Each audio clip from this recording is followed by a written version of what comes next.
75, menaikkan syukur.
Kita mau menaikkan lagu pujian nomor 114, Kasih Allahku.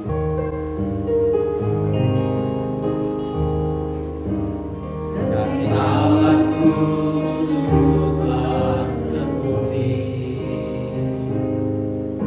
ketika Dia serahkan anaknya. Kasih Allah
Terima kasih Tuhan untuk segala perbuatan tangan-Mu dalam hidup kami. Terima kasih untuk kebaikan-Mu di tengah kelelahan kami pada hari ini. Kami diberikan kesegaran baru lagi melalui firman yang akan kami dengar Tuhan. Kami bersyukur di mana hari ini kami boleh ada di rumah-Mu. Menandakan kami membutuhkan Engkau dalam hidup ini. Kami sadar kami tidak mampu berjalan di dunia ini dengan kekuatan kami sendiri. Tapi kami membutuhkan kebenaran firman-Mu yang menuntun dan menolong kami, sehingga kami boleh menjalani hidup ini bersama dengan Engkau. Tuhan, berkatilah pemberitaan firman-Mu pada malam hari ini, sehingga melalui firman yang kami dengar dan kami pelajari, jemaat Tuhan semakin bertumbuh di dalam kebenaran firman-Mu. Terima kasih Bapa. Kami siap untuk mendengar firman-Mu. Di dalam nama Tuhan Yesus kami berdoa dan mengucap syukur kepada Bapa di surga. Amin. Topik yang akan saya bawakan pada malam hari ini adalah berkat dalam menantikan Tuhan. yang terambil dari Yesaya 40 ayat yang ke-31. Bagi saudara-saudara yang membawa Alkitab atau bisa membukanya melalui handphone, kita baca sama-sama. Yesaya 40 ayat 31. Tetapi orang-orang yang menanti-nantikan Tuhan mendapat kekuatan baru. Mereka seumpama Raja Wali yang naik terbang dengan kekuatan sayapnya. Mereka berlari dan tidak menjadi lesu. Mereka berjalan dan tidak menjadi lelah. Saudara, Viktor Frankl adalah seorang psikiater berkebangsaan Yahudi. Sewaktu dia berada di kamp maut Nazi Jerman, dia mengalami penderitaan yang sangat luar biasa. Kedua orang tuanya, saudara laki-lakinya, maupun istrinya meninggal di dalam kamp tersebut. Dan Frankl sendiri tidak pernah tahu kapan ajalnya akan berakhir di dalam kamar gas.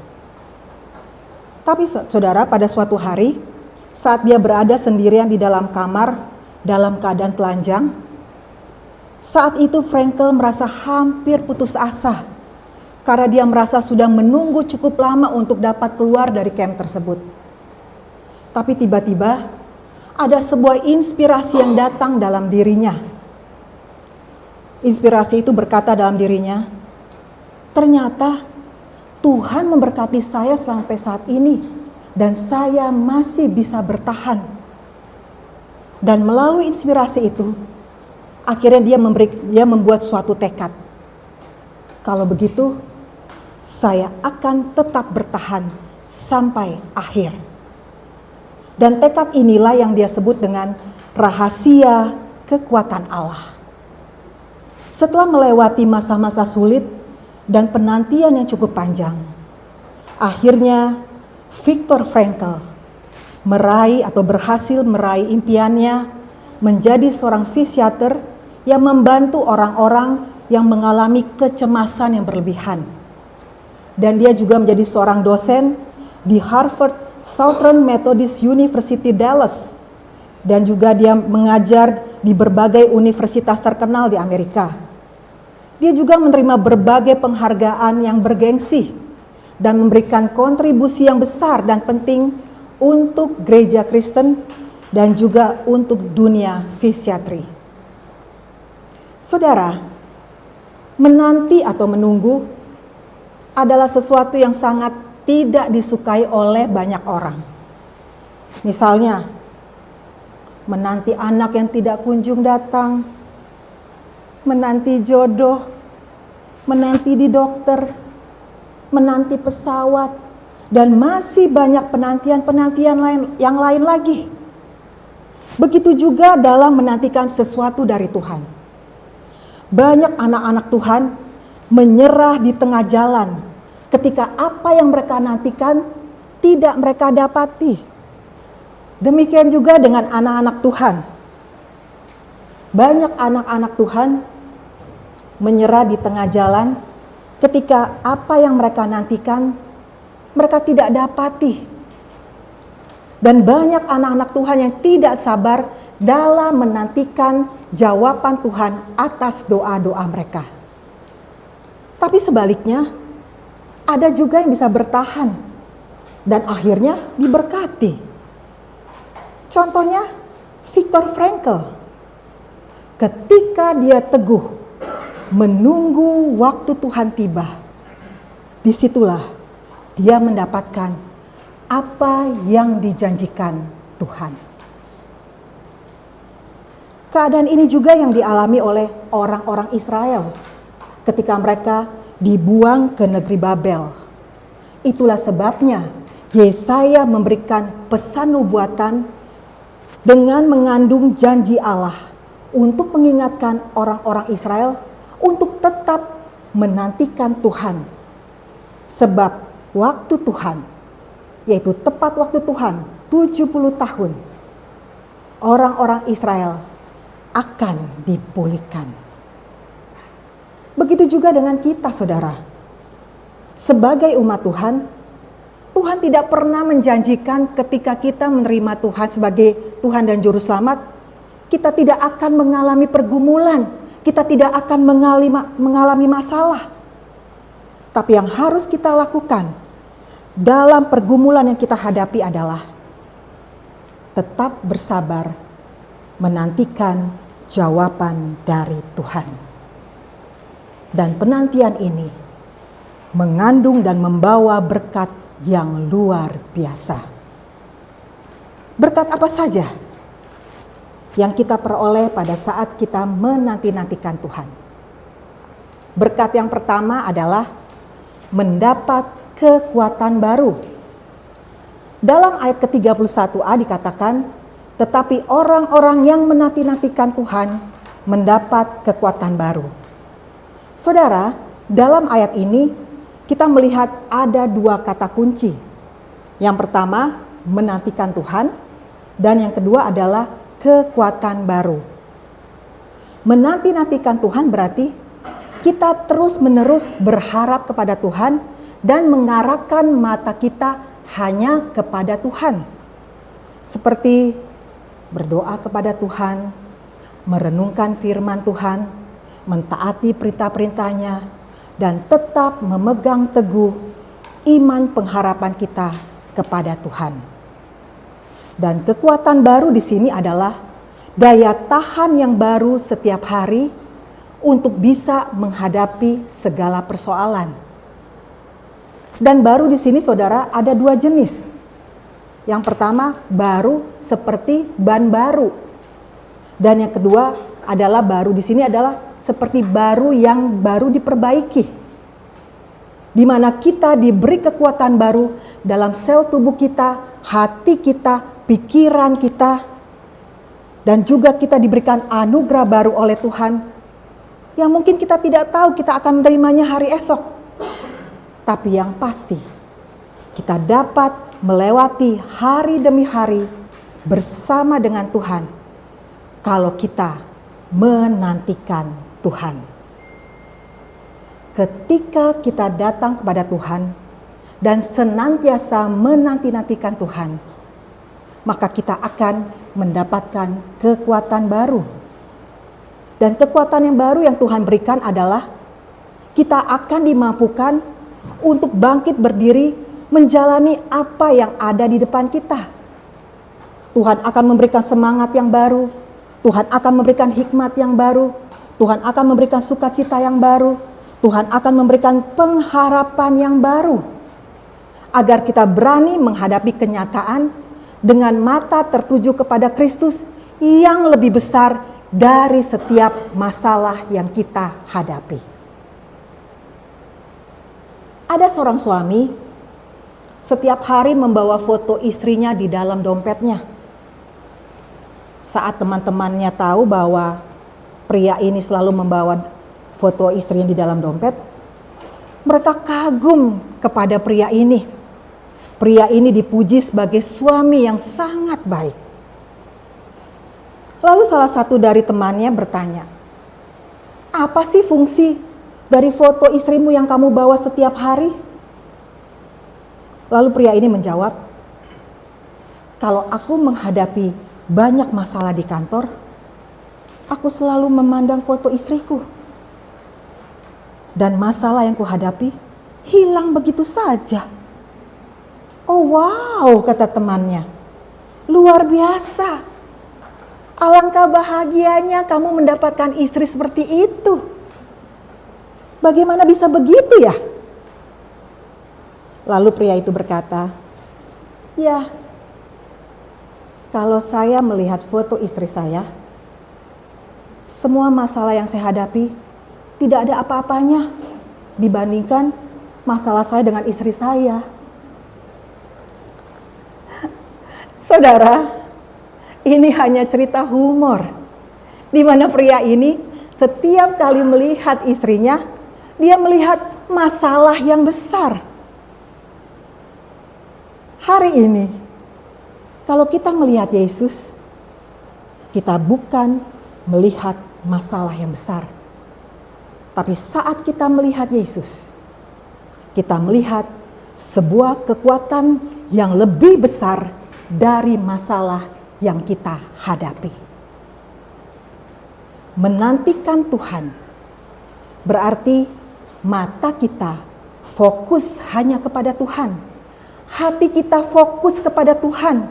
Pikiran kita fokus kepada Tuhan, bukan kepada masalah. Waktu kita fokus kepada Tuhan, Tuhan lebih besar dari masalah yang kita hadapi. Tapi waktu kita fokus kepada masalah, masalah akan menutupi mata iman kita kepada Tuhan. Sehingga masalah itu seolah-olah menjadi lebih besar. Sehingga tidak heran saudara gagal di dalam menghadapi setiap permasalahan dan pergumulan yang saudara hadapi. Selama ini, kalau saudara menghadapi masalah, saudara fokus kepada siapa? Kepada masalah? Kepada manusia? Atau kepada Tuhan? Jadi, menantikan Tuhan juga berarti mata kita, hati kita, pikiran kita fokus kepada Tuhan. Maka di situ kita mendapatkan kekuatan yang lebih besar. Sebab Tuhan kita lebih besar dari masalah yang kita hadapi.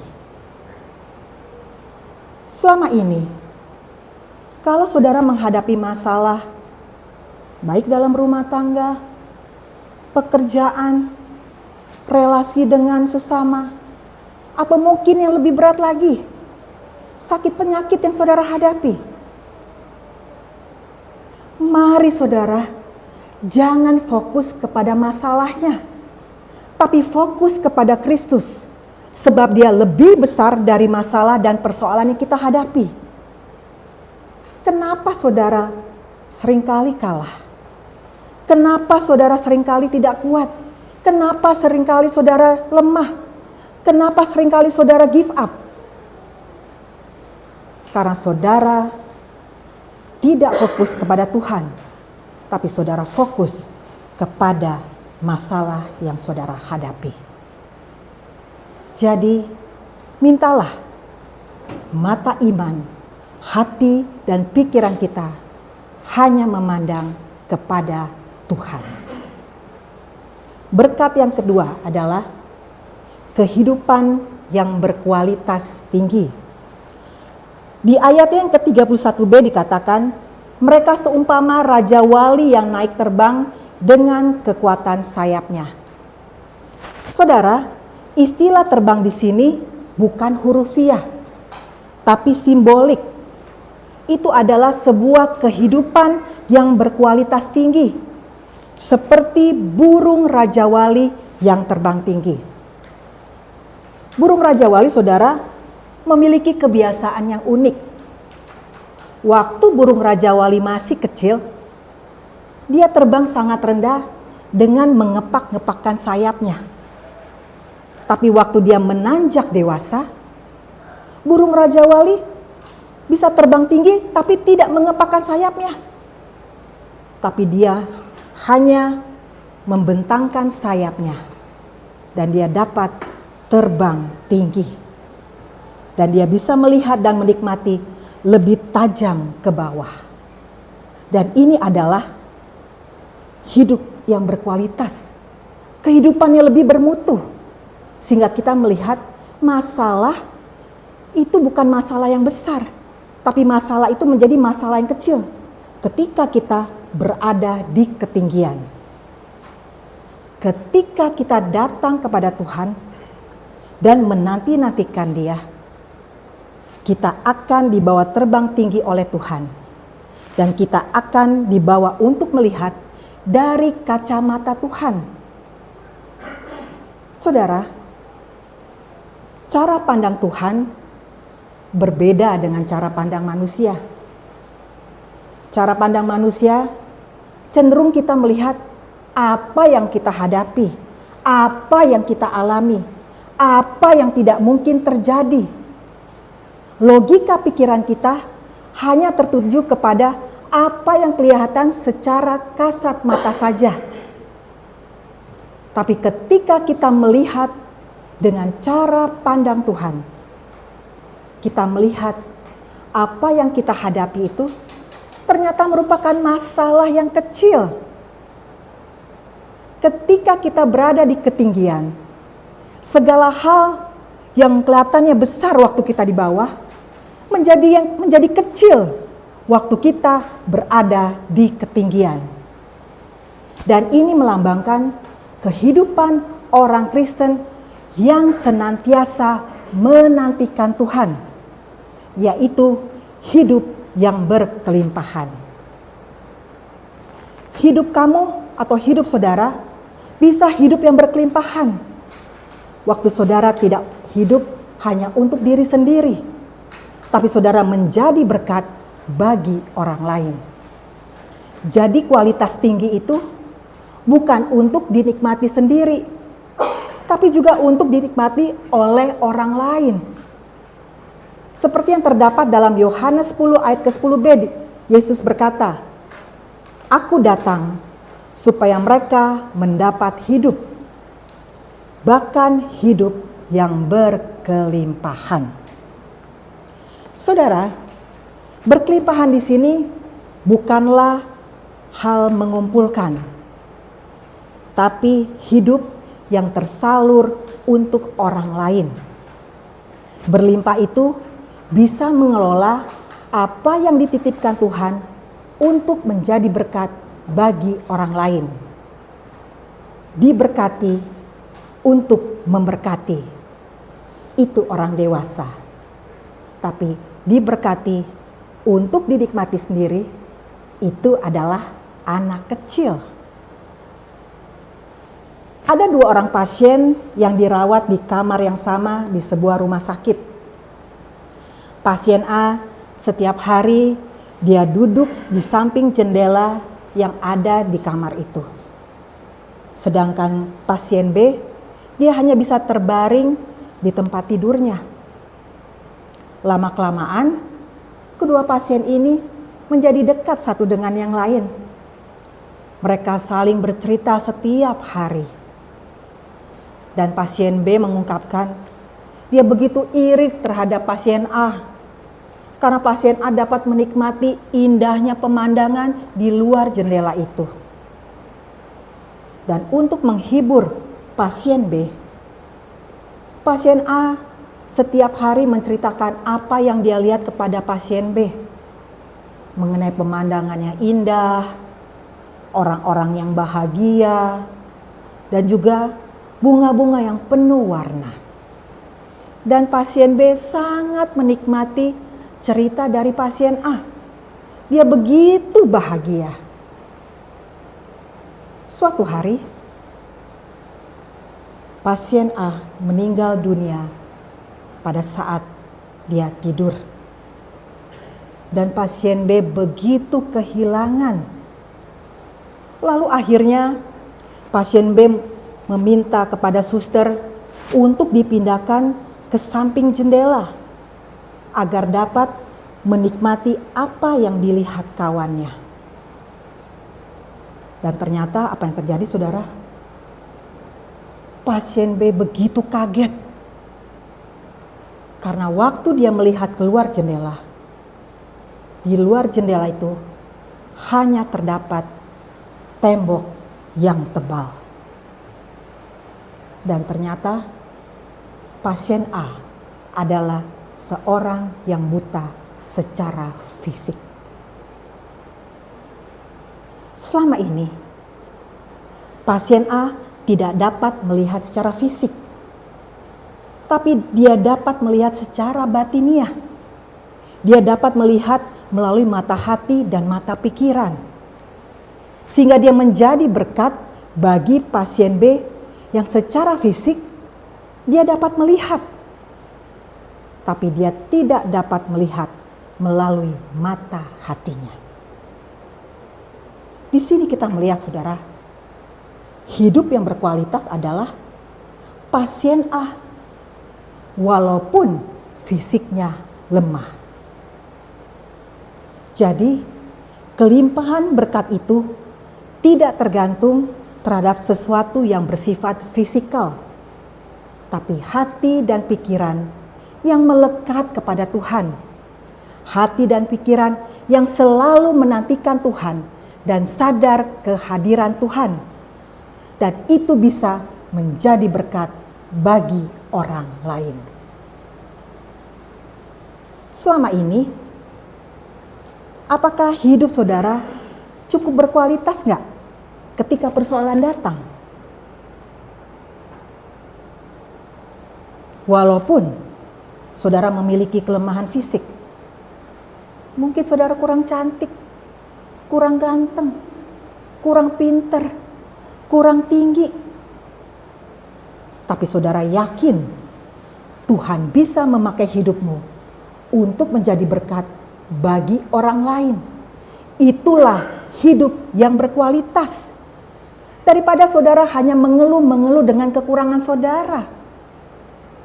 Apakah saudara termasuk orang yang optimis atau orang yang pesimis? Kalau saudara orang yang optimis, berarti saudara sadar kehadiran Tuhan di samping saudara. Saudara tahu Tuhan mampu membuat saudara hidup berkualitas, menjadi berkat bagi orang lain, dan dapat terbang tinggi seperti burung raja wali. Berkat yang ketiga adalah jaminan pemeliharaan Tuhan hingga akhir. Dalam Yesaya 40 ayat 31c dikatakan, mereka berlari dan tidak menjadi lesu, dan mereka berjalan dan tidak menjadi lelah.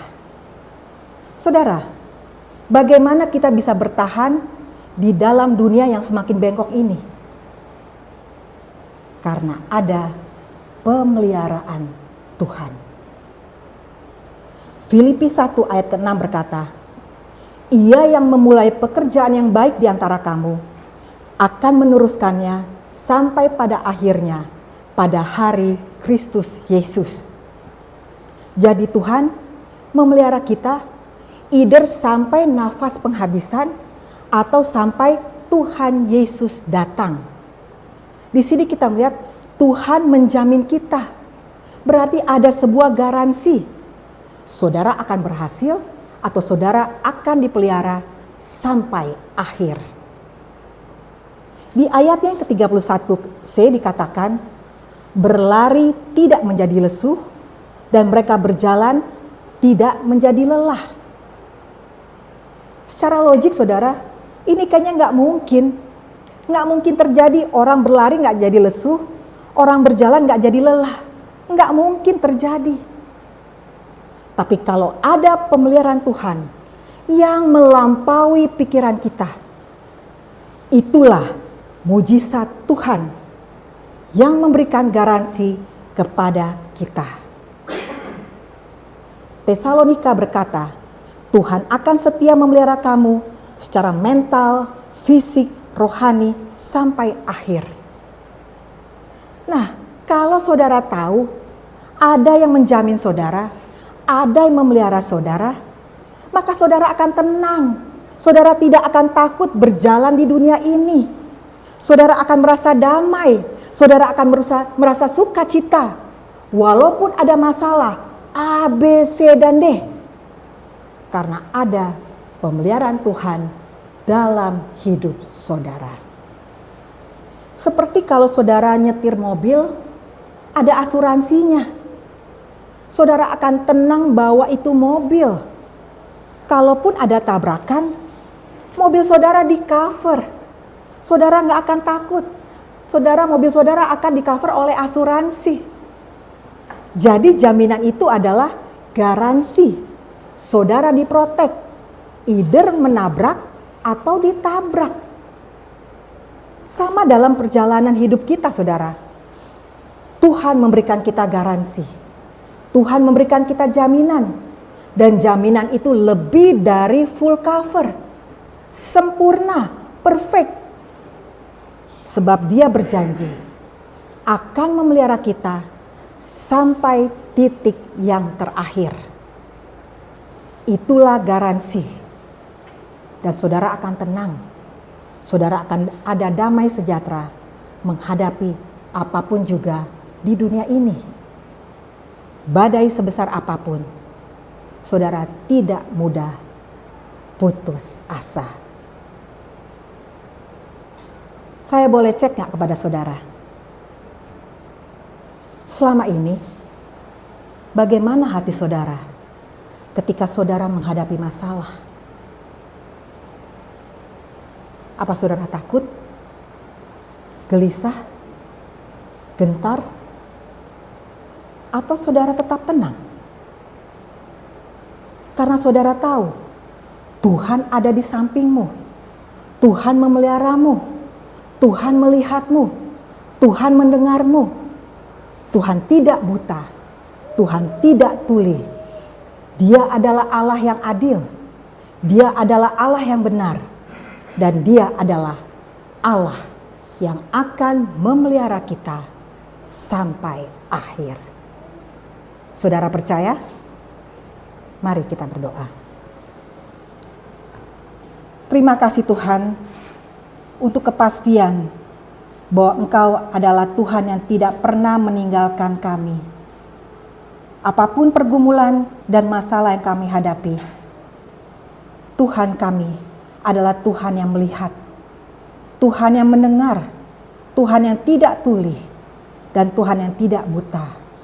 Karena itu, ajari kami Tuhan, untuk diberikan kesadaran bahwa kami memiliki Tuhan yang luar biasa, yang maha dahsyat, yang mampu menolong kami ketika kami menghadapi badai sebesar apapun. Terima kasih Bapa untuk kepastian janji-Mu yang selalu menyertai dan menolong hidup kami. Tolong setiap kami Tuhan untuk tetap berjalan bersandar kepada kebenaran firman-Mu, bahwa di dalam firman-Mu ada kekuatan yang pasti untuk menghadapi hidup ini. Di dalam nama Tuhan Yesus, kami berdoa dan mengucap syukur kepada Bapa di surga. Amin. Kita naikkan pujian Allah kuasa melakukan. Allah kuasa melakukan segala perkara. Allahku maha kuasa. Dia ciptakan seisi dunia, atur segala masa. Allahku maha kuasa.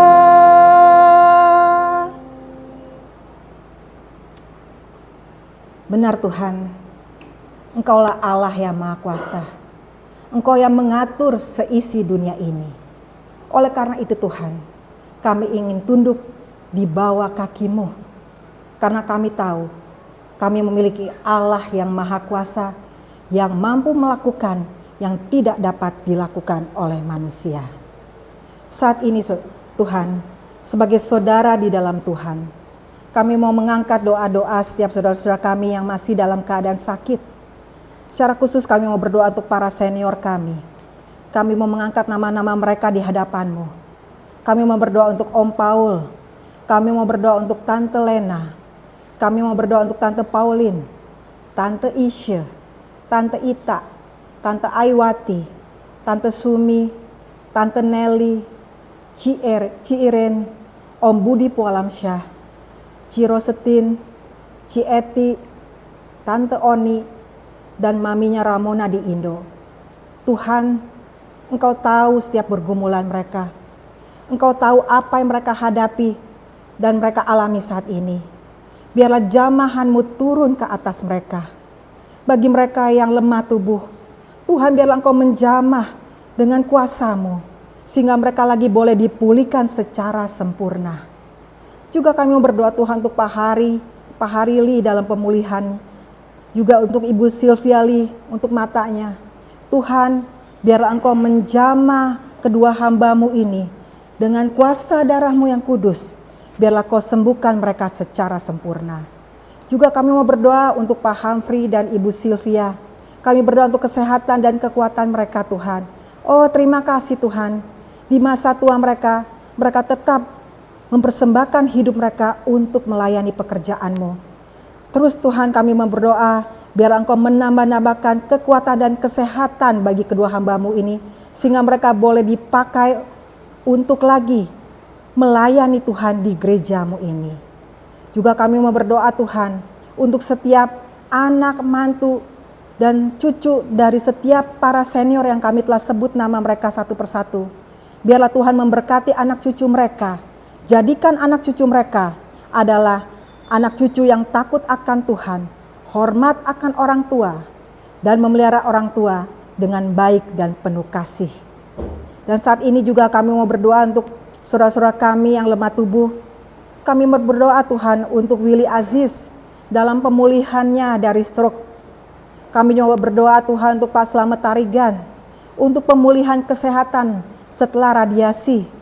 Kami juga mau berdoa untuk Budi Sayogyo, untuk proses kemoterapi sebulan sekali yang dilakukan. Juga untuk Arthur Palar Tuhan remaja kami. Kami mohon Tuhan memberikan kesembuhan secara sempurna. Kami juga mau berdoa Tuhan untuk Ibu Nina Panginda dalam pemulihan lever, ginjal maupun punggung dan sariawan yang berat. Oh Tuhan, tiada yang mustahil bagimu. Oleh karena itu Tuhan, kami mau menyerahkan tiap anak-anak Tuhan ke dalam tangan pimpinan kasih-Mu. Karena kami percaya Tuhan Yesus yang kami sembah adalah Tuhan yang mampu menyembuhkan dan memulihkan saudara-saudara kami ini. Juga kami mau berdoa Tuhan untuk Ci Evi, adik dari ipar Ci Olin di Toronto, untuk pemulihan dari sakit kankernya. Juga untuk Walter, suaminya Eti. Oh, kasihani dia Tuhan. Mata kanannya masih belum lihat jelas. Karena itu kami mohon Tuhan menjamah mata kanannya. Juga kami mau berdoa untuk Charlie, adik kami Tuhan. Biarlah Tuhan yang menyembuhkan dengan kuasa-Mu yang ajaib. Karena bagi-Mu tidak ada yang mustahil. Engkau mampu melakukan apa yang tidak dapat dilakukan oleh manusia. Juga terus kami mau berdoa untuk Tante Merin, untuk pemulihan jantung dan kakinya yang bengkak dan sakit. Juga untuk kakaknya Ci Evi, Ibu Liao Oijun di Indonesia, untuk daya ingatnya dan imannya agar Tuhan terus menguatkan dia. Juga untuk Yafet Martin, anak dari Cirita yang sakit autoimun dan lever. Tuhan, biarlah Engkau sendiri menjamah dan menyembuhkan. Terima kasih Tuhan, kami membawa nama-nama saudara-saudara kami yang lemah tubuh, karena kami tahu Tuhan Yesus tidak saja mati bagi dosa-dosa kami, tapi Tuhan kami, yaitu Yesus Kristus, mati juga untuk segala sakit penyakit kami. Terima kasih, di dalam Tuhan Yesus ada kesembuhan, karena darah-Mu yang kudus berkuasa menyembuhkan dari segala sakit penyakit yang kami alami. Saat ini Tuhan, kami mau berdoa untuk negara Indonesia. Kami berdoa untuk kestabilan politik Indonesia. Kami berdoa untuk ekonomi, keamanan, secara khusus untuk menjelang kampanye pemilu tahun depan. Tuhan memberkati negara ini. Kami rindu di tahun yang akan datang ada kepala negara Indonesia yang sungguh mengasihi Engkau, yang sungguh takut akan Engkau. Juga kami mau berdoa Tuhan untuk mission trip dari Pak Edi yang saat ini berada di Medan.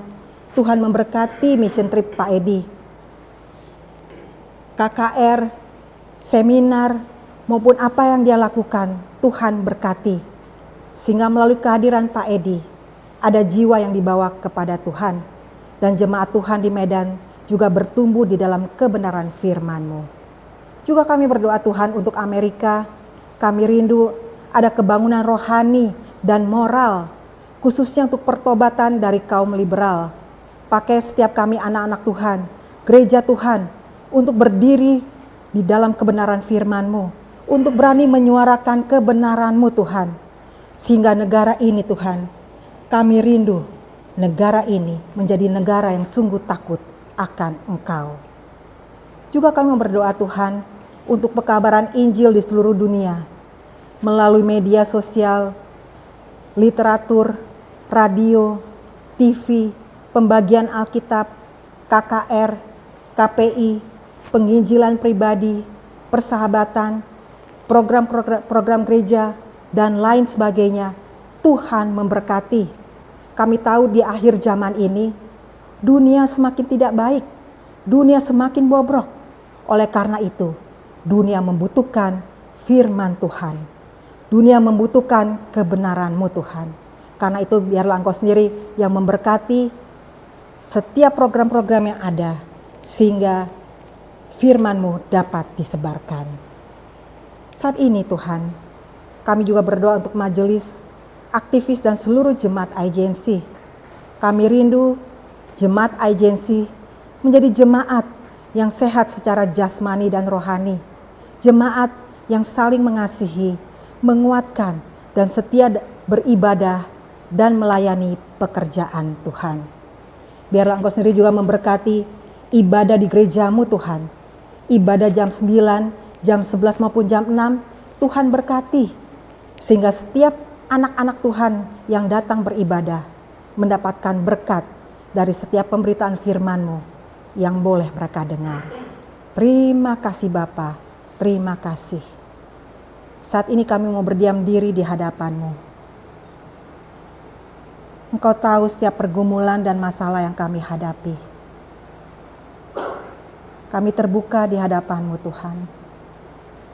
Sesuai dengan firman yang kami pelajari pada hari ini. Ajari kami untuk menantikan waktu Tuhan menjawab doa-doa kami.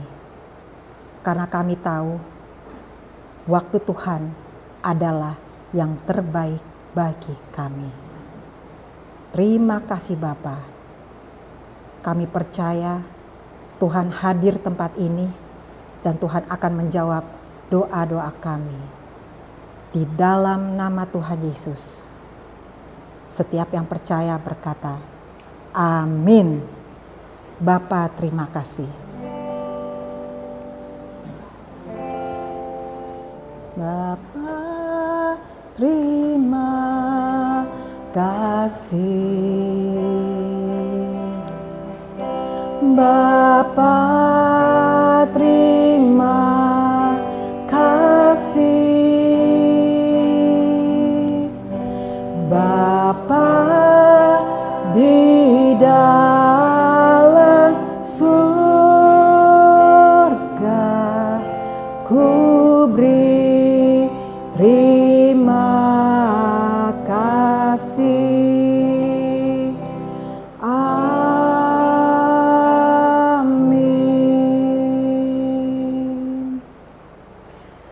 Amin. Tuhan Yesus memberkati.